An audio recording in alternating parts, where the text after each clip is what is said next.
The coronavirus pandemic is causing an economic and serious issues that we've been watching. People have been worried about all of these going through.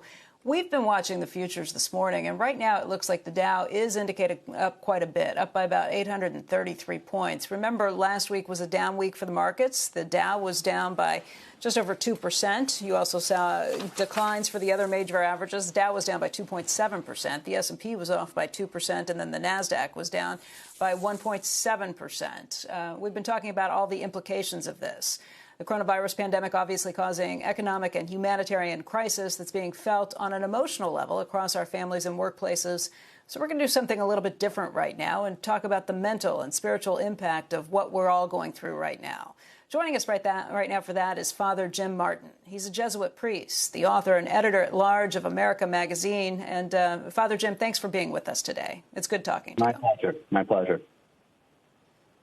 We talk all the time about how the coronavirus, how this is a war against the coronavirus, and you also hear that there are no atheists in foxholes. Do you think that people are seeing a real resurgence in spirituality as a result?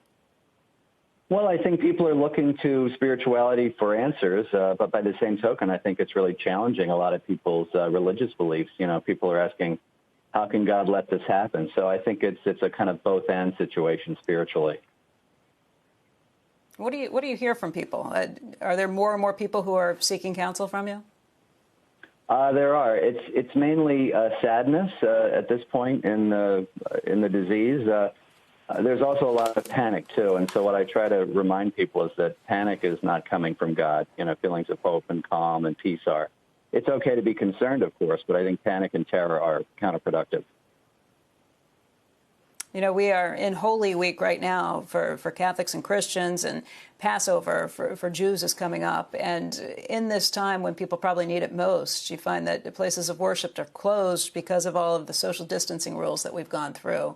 You've got some pretty interesting ideas and advice that you're giving people for Lent. You say instead of giving up something this year, that there's something else they can do. What is that? Well, I think right now it's being kind, and frankly, one of the ways of being kind, in addition to doing good things for your neighbors, is to practice social distancing and stay home and not give other people the disease. I mean, I think that's one of the most generous things you can do, which is to take those precautions to prevent infecting other people. What other advice would you give people right now who are struggling, whether that just be with the fear of what's going on out there, if they've lost their job, if they have a loved one who's sick or a loved one that they've lost because of this? What are you telling people?